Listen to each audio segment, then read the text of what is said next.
There is a certain kind of arrogance that only comes from never having lost. The Zaphirian Hegemony had never lost. 12 star systems, 47 conquered species, 300 years of expansion without a single defeat. They had built an empire on the bones of civilizations that thought themselves safe, and they had done it so consistently, so efficiently, that they had stopped believing anything in the galaxy could stop them. That belief was about to become the most expensive mistake in their history. It started with a beacon. Not one beacon, thousands of them. Ancient relay stations scattered across the outer arms of the galaxy like warning lights on a dark road, left behind by a species so old that even the Zaphirians, who prided themselves on knowing everything worth knowing, had no record of their name. These beacons had been broadcasting for millennia. Most species heard them and turned around. Most species understood that when something ancient enough to predate your entire civilization tells you not to go somewhere, you don't go there. Admiral Voss Kathar was not most species. He stood on the bridge of the Sovereign Will, the flagship of the Zaphirian Hegemony's first expansion fleet, and he read the ancient warning for the third time. Warning: the Sol system is forbidden. The species known as humans must not be contacted. They are dangerous beyond measure. This is not a suggestion. This is a final warning. Stay away. He read it 3 times. Then he ordered his fleet to set course for Sol. His science advisor, Dr. Yenna, silver-skinned, ancient even by Zaphirian standards, old enough to remember the last species that ignored an ancient beacon, placed her hand on his arm. Just for a moment. Admiral, in 300 years of expansion, we have never seen the ancients name a specific species. Every other warning they left was about locations. Black holes, unstable regions, dead systems, but this warning names a species. By name. That has never happened. Kathar looked at her with his yellow eyes burning. Then they must be worth meeting, he said. Yenna slowly withdrew her hand. She had served under 4 admirals. She had watched 3 of them make the mistake of confusing confidence with wisdom. She recognized the look in Kathar's eyes. She had seen it before, right before everything went wrong. She walked back to her station, said nothing more, because some warnings, she understood, could not be delivered to a man who had already decided he didn't need them. The fleet jumped to FDL, 230 Zaphirian warships, the finest in hegemony, cutting through the dark toward a small yellow star in an unremarkable corner of the galaxy, toward a pale blue dot, toward home, humanity's home. And not a single one of those 230 ships knew, not yet, what the ancients had known for 10,000 years, that the most dangerous thing in the known universe wasn't a weapon. It wasn't a fleet. It wasn't a superweapon or a doomsday device or an ancient piece of technology buried under some dead planet's crust. The most dangerous thing in the known universe was a species that had been told for its entire existence that the universe was hostile, and had decided quietly, patiently, over thousands of years to be more hostile back. The first thing the Zaphirian fleet saw when they dropped out of FDL at the edge of the Sol system was nothing alarming. That was the trap. They just didn't know it yet. 1 small yellow star, 8 planets, a scattered belt of rock and ice, a handful of moons worth noting, and on the 3rd planet, blue-green, wrapped in white cloud, the quiet pulse of electromagnetic signals, radio waves, data transmissions, the low hum of a civilization going about its day, completely unaware it was being watched. Primitive, said Commander Reth, Kathar's second-in-command. He said it the way someone says a word they've been waiting to use. Dismissively, comfortably. Look at their signals. They're still using directed broadcasts. Short range only. Their technology is centuries behind ours. Kathar studied the readouts. A faint smile moved across his face. And the ancients warned us about these creatures. Quiet laughter moved through the bridge. Dr. Yenna did not laugh. She was running her own scans. Quietly, carefully. And the more she scanned, the more something cold began to settle in her chest, a feeling she hadn't felt since she was young, and she'd made the mistake of underestimating something she didn't understand. Admiral, she said slowly, their surface signals are primitive, yes, but I'm picking up something else. deeper in the system, around the outer planets. What kind of something? She hesitated. Construction. Massive construction. On a scale, I'm having trouble getting accurate readings. The materials are interfering with our sensors. Kathar waved a hand. Probably mining operations. Primitive resource extraction. Sir, the energy signatures don't match mining. They match. Doctor. His voice had an edge now. We did not travel this far to be frightened by construction projects. Yenna closed her mouth. She kept her scans running. What she was seeing didn't make sense. The third planet, the blue one, was clearly the population center. Billions of life signs. Dense infrastructure. A civilization that, by every surface measurement, was centuries behind Zaphirian technology. But the outer system told a completely different story. Around the gas giants, enormous structures, not mining platforms, not resource extractors, shipyards, hundreds of them, and the ships being built inside them were. Her instruments kept refusing to give her a clean reading, like the ships themselves were somehow resistant to sensor penetration, large, far larger than anything the surface civilization should have been capable of building. She ran the numbers 3 times. 3 times they came back the same. She looked at the fleet around her. 230 Zaphirian warships, the pride of the hegemony, the force that had never been defeated. She looked at the outer system readings again, and for the first time in 50 years of service, Dr. Yenna felt genuinely, profoundly afraid. She opened her mouth to speak, and that was the exact moment the human ships decloaked. Not 1, not 10. They materialized out of empty space like ghosts stepping through a wall, surrounding the Zaphirian fleet on all sides in a formation so precise, so perfectly placed, that it was immediately obvious this wasn't a scramble response. This was a prepared position. They had been waiting. The bridge of the Sovereign went completely silent. Kathar stared at the tactical display. His comfortable smile was gone. His yellow eyes moved slowly across the screen, counting the contacts, recounting them, refusing to believe the number. His fleet was surrounded, not outmatched, not challenged, surrounded, completely, from every vector simultaneously. No gaps, no escape corridors, perfect geometry. And then a voice came through the open channel. Human, calm, almost conversational, unidentified vessels. You have entered the Sol Exclusion Zone. This region is protected under the Terran Defense Compact. Please identify yourselves and state your intentions. A pause. Then, quieter, almost gentle. We have been watching you since you crossed the beacon line. We hoped you would turn back. Kathar's hands were very still on his armrest. They knew, Ref whispered. They knew we were coming before we even. Quiet, Kathar said. The human voice came again. We don't want a conflict, but we want you to understand something before you make your next decision. Another pause. Longer this time. The warning beacons you passed? We didn't put those there. The ancients did. 10,000 years ago. The bridge was absolutely silent. We've always wondered what they knew about us that we didn't. There is a specific kind of silence that falls over a military bridge when the crew realizes the mission has changed. Not the silence of fear. Not yet. The silence of recalculation.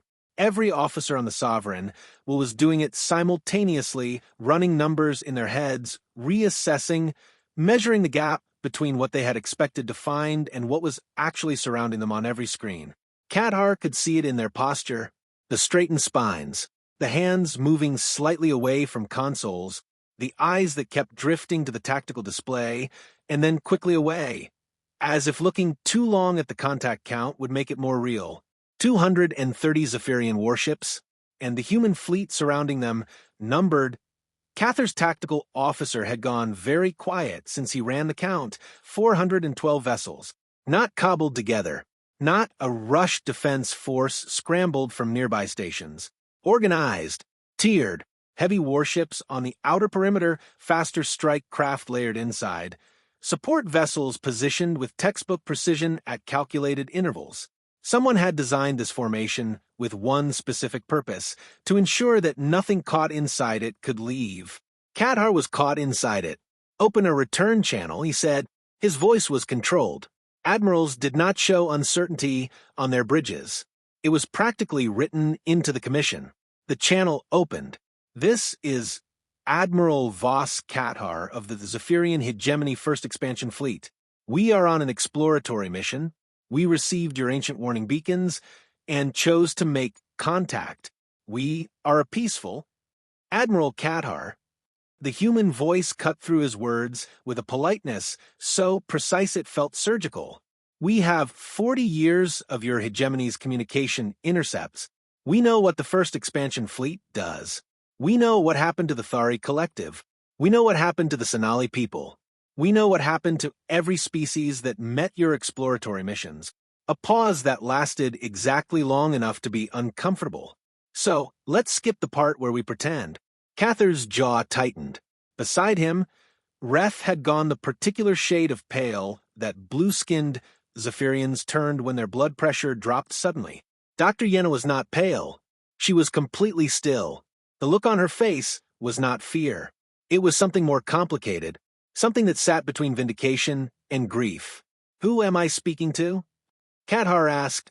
Admiral Sarah Voss, Terran Defense Command. And yes, before you ask, we noticed the name's similarity. It happens. Despite everything, something almost human moved across Kathar's face. Almost. Admiral Voss, he said carefully, your fleet is impressive, but you are looking at the first expansion fleet of the Zaphirian Hegemony. We have never been defeated. We have technologies your civilization has not yet. Can I stop you there? The human woman's voice remained completely, almost unnervingly calm. What you're seeing around you right now, this fleet is not our military admiral. This is our border patrol. The bridge of the Sovereign will absorb that sentence slowly, like cold water seeping through a crack. Our actual defense fleet is behind you, further in system. We didn't bring them forward because we didn't want to seem threatening. Kathar turned to his tactical officer. One sharp look.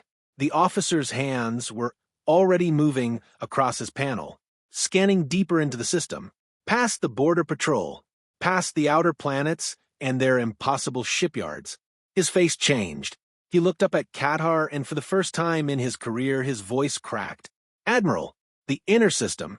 I'm reading, I can't get a clean count. The sensor interference is, he stopped, swallowed. Sir, there are a lot of ships.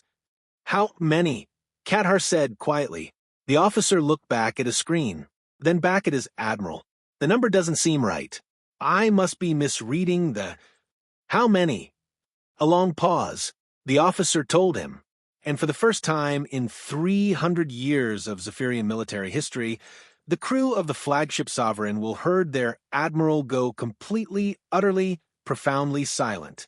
Outside the viewport, the pale blue planet turned quietly in the dark, patient, unbothered, like a species that had been ready for this conversation for a very long time.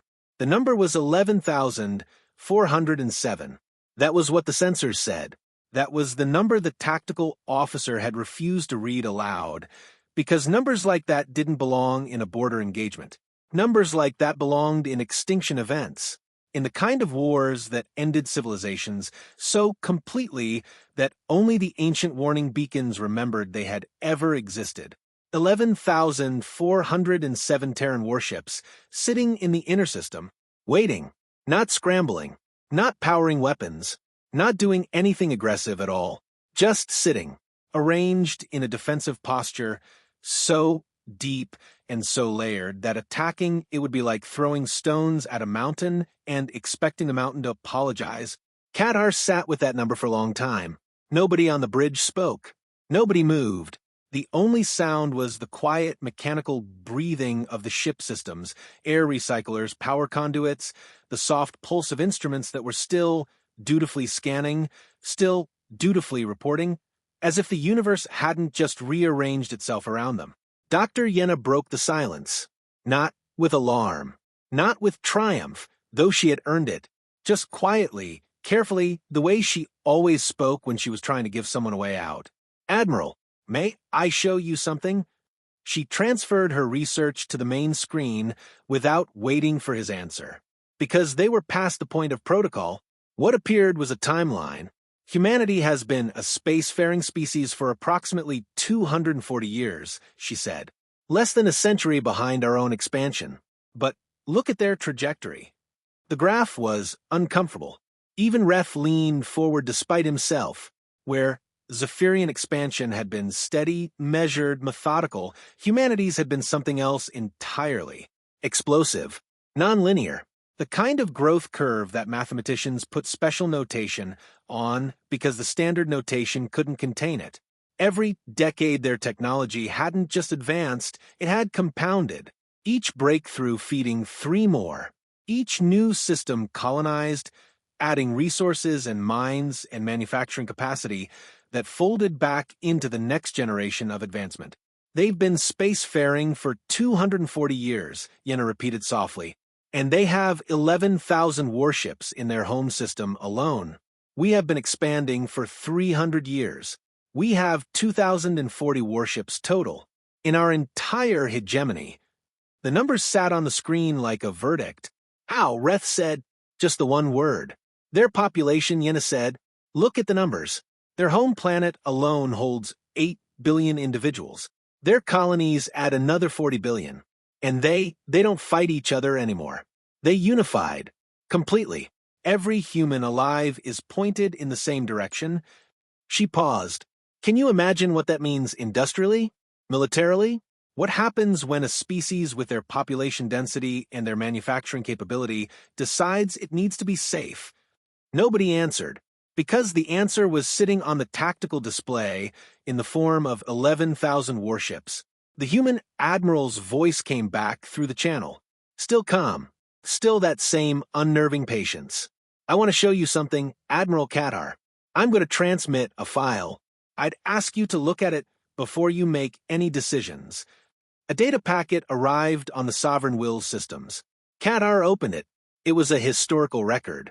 Compiled in Zaphirian language, translated perfectly, which was its own quiet statement.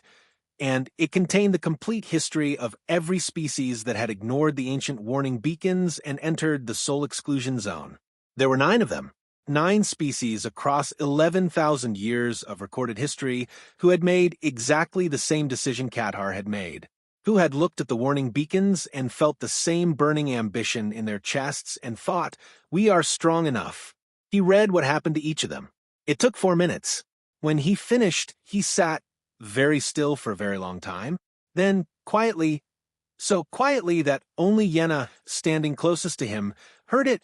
Admiral Voss Kathar said 2 words he had never said in 30 years of military command. Oh no! Because the file didn't describe battles. It didn't describe defeats or surrenders or negotiated retreats. Every single one of those 9 species had made the same assumption, that humanity was primitive, that their warning beacons were ancient and irrelevant, that their surface technology was the whole picture. And every single one of those 9 species had discovered, too late, that humanity didn't fight back when threatened. Humanity didn't fight back. Humanity ended threats. Completely. Thoroughly. Permanently. The file ended with a single line that the human admiral had apparently added personally. We don't want to add a 10th entry. That's why I'm talking to you instead of your wreckage. Please, make a different choice than they did. Kathar stared at that last line. Outside, 11,000 warships waited in perfect silence, and the pale blue planet turned. The decision should have been easy.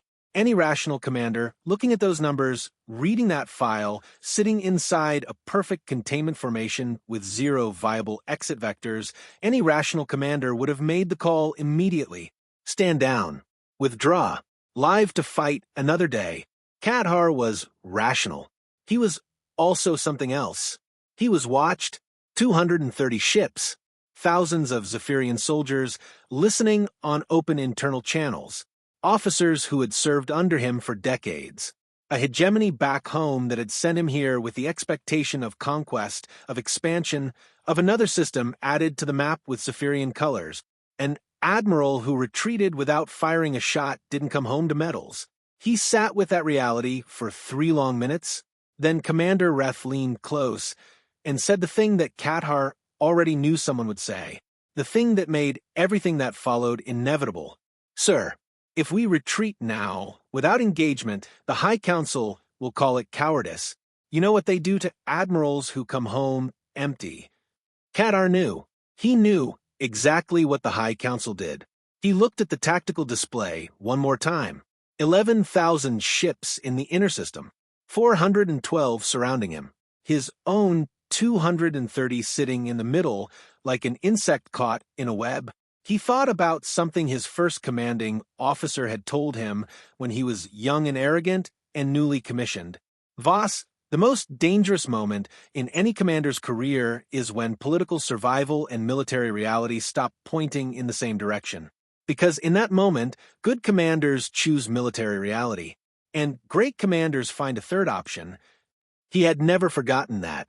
He had also, until this moment, never truly needed it. Admiral Voss, he said into the open channel, I want to negotiate. A pause from a human side. I'm listening. Not a surrender. Not a retreat. A conversation. A genuine one. About what comes next. Another pause. Longer. That's a different response than we usually get at this stage. I read your file, Kathar said, simply, quiet on the human channel, then something that might, through a translator, have been a soft exhale. Understood. I'm coming aboard personally. I'd ask you to receive me with a small delegation. No weapons on either side. Reth grabbed Kathar's arm the moment the channel closed. Sir, you cannot allow a human onto this ship. The crew will see it as... The crew, Kathar said, quietly, will see their admiral choosing to keep them alive. Sit down, Commander. Reth sat down. 40 minutes later, Admiral Sarah Voss of Terran Defense Command stepped through the docking port of the Sovereign Will. Kathar had studied human physiological data during the approach. He had known intellectually what to expect, but there was a difference between data and reality, and the reality of a human being standing in front of him was somehow more than the sum of its parts. She was smaller than him. Most species were built differently than Zaphirians. Her skin was a warm brown, her hair dark and cut practically short, and she wore a uniform that was simple to the point of being plain. No decorations, no rank insignia beyond a single small pin at her collar. She carried nothing. She looked at him with eyes that were, he searched for the right word, steady, the way old things were steady.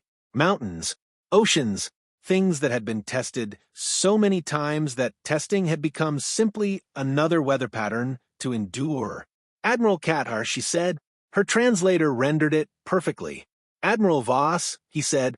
They stood looking at each other for a moment, two commanders from opposite ends of a very bad situation, trying to find the edges of something that might be a way out. How long have you known we were coming? Kathar asked. We detected your fleet when you crossed the third beacon relay, she said. About 6 weeks ago. You've been preparing for 6 weeks. We're always prepared, she said.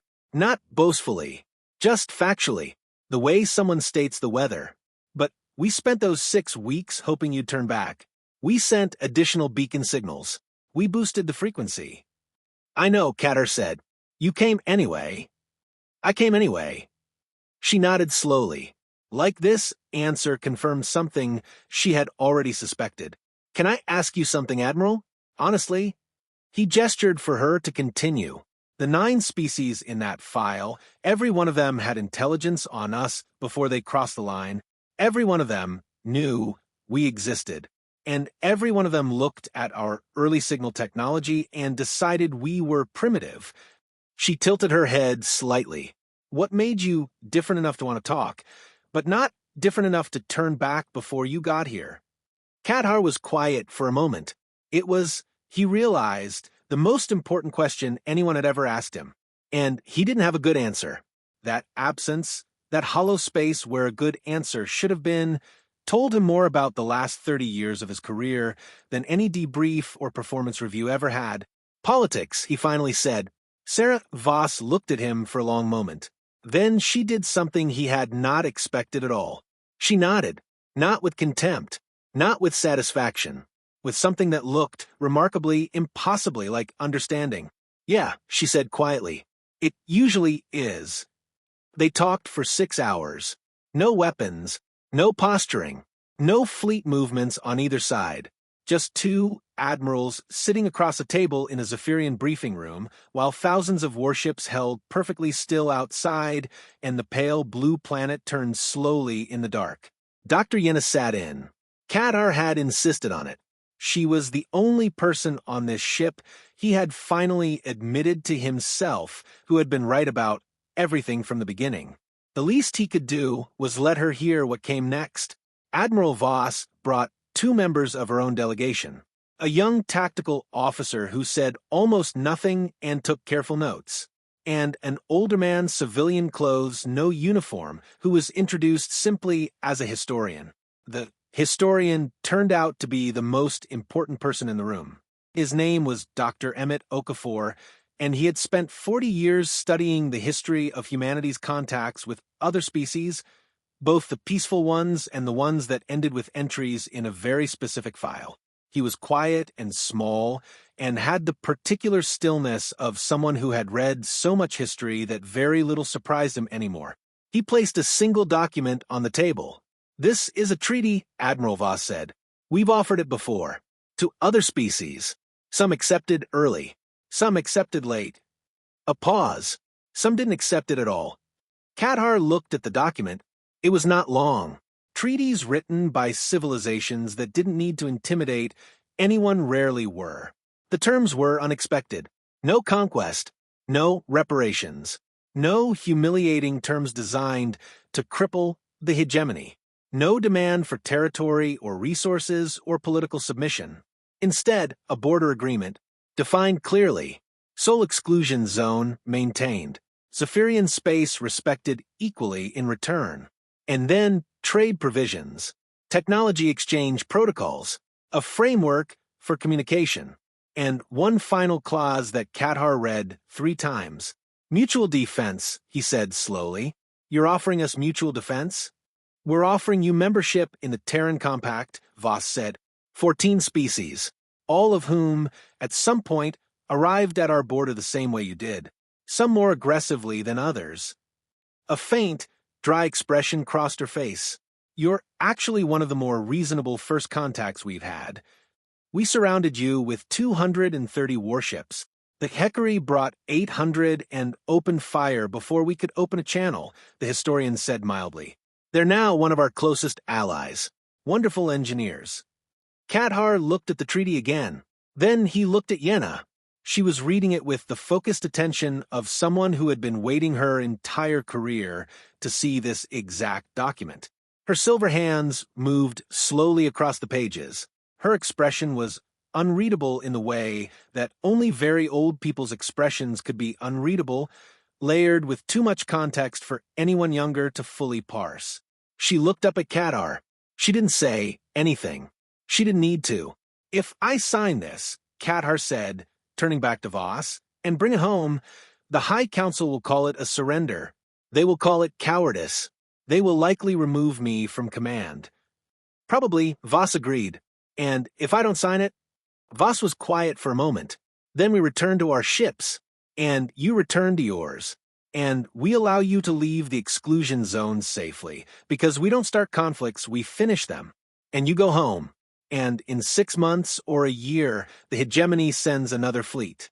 A bigger one, most likely, because that's what hegemonies do when the first fleet comes home, without a conquest." She folded her hands on the table. "And that fleet will not find us interested in talking." The room was very quiet. How many of those 9 species in the file had a chance to negotiate? Kathar asked. Voss and Okafor exchanged a look. Okafor said. 4 of them were offered this conversation. 3 of them made the same calculation you're making right now about political survival, about what their leadership would think, and chose to leave without signing. And the 4th, Okafor smiled, small and quiet. The 4th was a species called the Menari. They arrived with 60 ships, weapons hot, broadcasting conquest declarations on every frequency. Their admiral sat down at a table like this one, read the treaty, and signed it on behalf of his entire civilization without authorization, knowing it would end his career. He paused. He was right. His government removed him from command within a week of his return.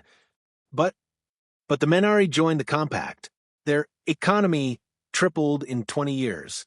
Their people have never been safer. And that admiral, the one who was stripped of rank and publicly disgraced, Okafor tilted his head slightly. There's a statue of him now, on their capital world, larger than any statue of any military commander they've ever built. What does the inscription say?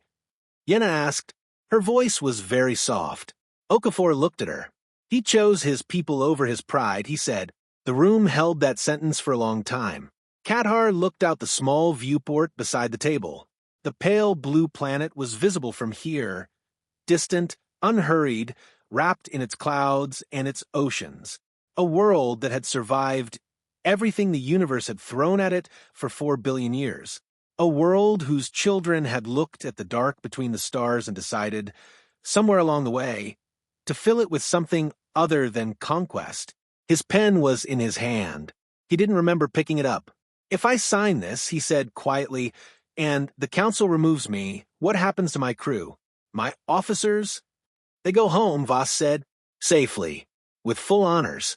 They followed orders. That's not a crime. And me? A pause. You're welcome on Earth, she said. If it comes to that, you wouldn't be the first. Kathar looked down at the treaty. 30 years of command. 12 conquered systems. A career built on the certainty that strength was the only language the universe spoke. He thought about the file. About 9 species who had been certain of the same thing. He thought about a statue on an alien world and 4 words carved in stone.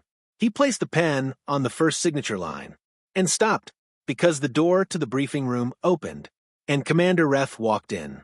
His weapon was drawn, and his eyes were not pointed at the humans. They were pointed at Kathar. I'm sorry, Admiral, Reth said. He didn't sound sorry. He sounded like a man who had made his calculation and was comfortable with it. The High Council has been monitoring this transmission. I have new orders. The historian quietly put down his pen. Admiral Voss did not move, did not reach for a weapon she wasn't carrying, did not show a single flicker of surprise.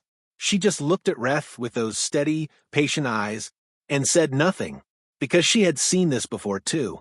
Nobody moved for a very long time. The briefing room had the particular stillness of a moment that knows it is important, the kind of stillness that history remembers, that survivors describe decades later with the same precise details every time, because some moments burn themselves into memory so completely that they never fade. Reth stood in the doorway, with his weapon level and his orders clear and the absolute certainty of a man who had never once questioned whether his hegemony was right. Kathar sat at the table with a pen in his hand and 30 years of identity balanced on the edge of a single decision. And Admiral Sarah Voss of Terran Defense Command sat across from both of them, completely unarmed, completely still, watching with those ancient steady eyes and saying nothing at all. It was Dr. Yenna who spoke first.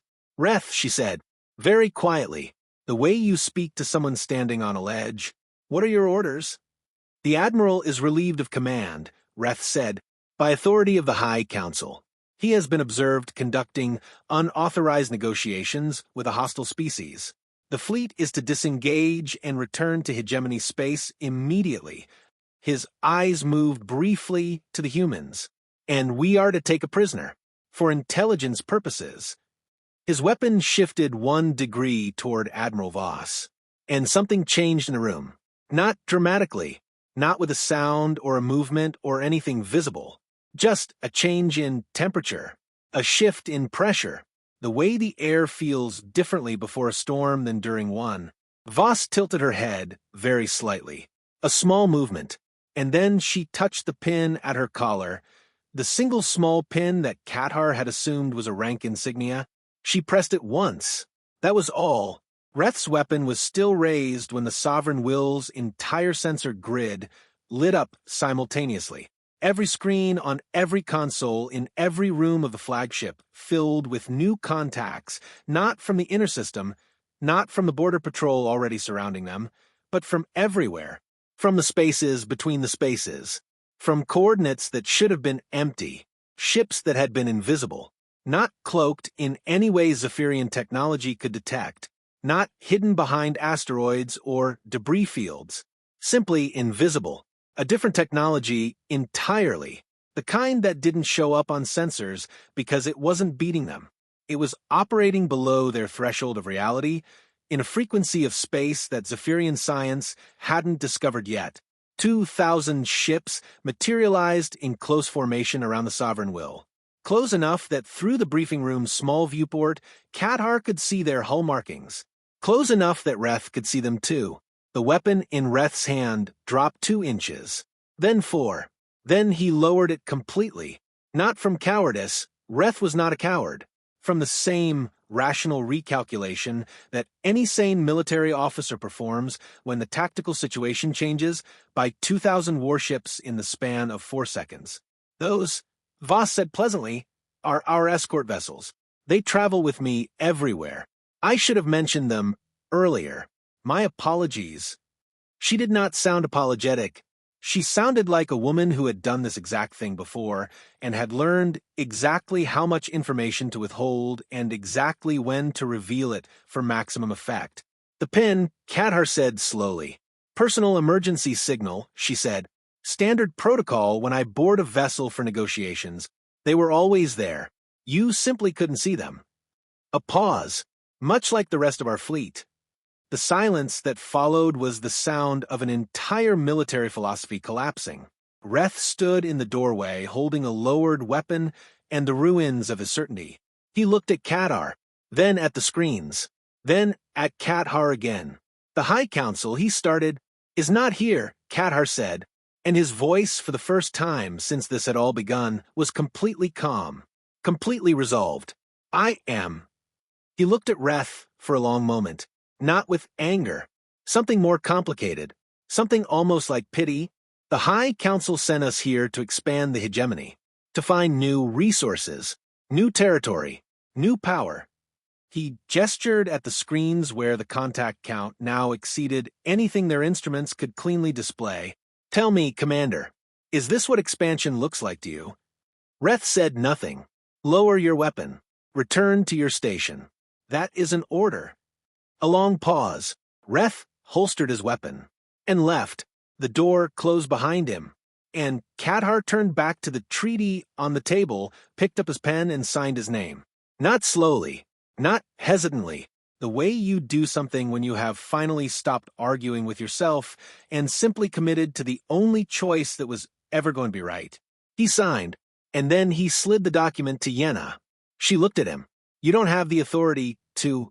No, he said, but you are the senior scientific advisor to the first expansion fleet appointed directly by the Science Council, which operates independently of military command. Your signature is legally binding under Hegemony Charter. Yenna stared at him. Then she looked at the treaty. Then she picked up the pen.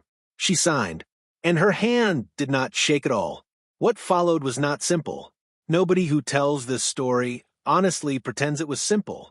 Kathar returned to the hegemony to a formal tribunal. He was stripped of his rank within the week. The High Council called it cowardice, called it treason, called it everything except what it actually was. It took 4 years. For years of political battle, fought not with ships but with words, with data, with the undeniable economic reality of what compact membership was already doing for the hegemony's trade networks. For years of Yenna testifying before every council and committee that would hear her. For years of Zaphirian citizens looking at the numbers and asking their government uncomfortable questions. For years. And then the High Council changed. Not all at once. Piece by piece. Old arrogance replaced by new pragmatism. The way all things change when reality is persistent enough and patient enough and simply true enough that eventually even the most stubborn institutions have to acknowledge it. Kathar was reinstated, with full honors. He declined the admiralty they offered him. He took a different posting instead, a smaller one, the kind most ambitious officers would never accept. He became the first Zaphirian ambassador to the Terran Compact, and on his first official day, standing in the great circular hall on Earth where the Compact's council met, surrounded by representatives of 14 species who had all, at some point, arrived at humanity's border the same way he gave a short speech. He said very little. Kathar had never been a man of many words.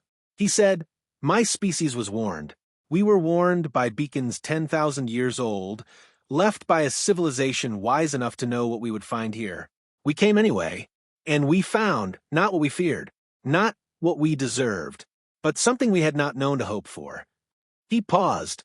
"We found a species that could have destroyed us, that had destroyed others, that had every tactical and moral justification to add us to a very specific historical file." Another pause. Instead, they offered us a chair at a table. He looked around the room, at the 14 species, at the humans among them, unremarkable looking, small by galactic standards, soft-skinned and fragile, and utterly, completely, terrifyingly formidable in ways that had nothing to do with ships or weapons. "The ancient beacons warned us about humans," he said. "I have spent 4 years trying to understand why. What did the ancients know? What did they see that made them carve humanity's name into stone and broadcast it across the galaxy for 10,000 years?" He let the question sit. "I think I know now. I think they weren't warning us because humans were monsters. I think they were warning us because humans were something much harder to handle than monsters." He looked at Admiral Voss, seated across the chamber. She raised one eyebrow slightly.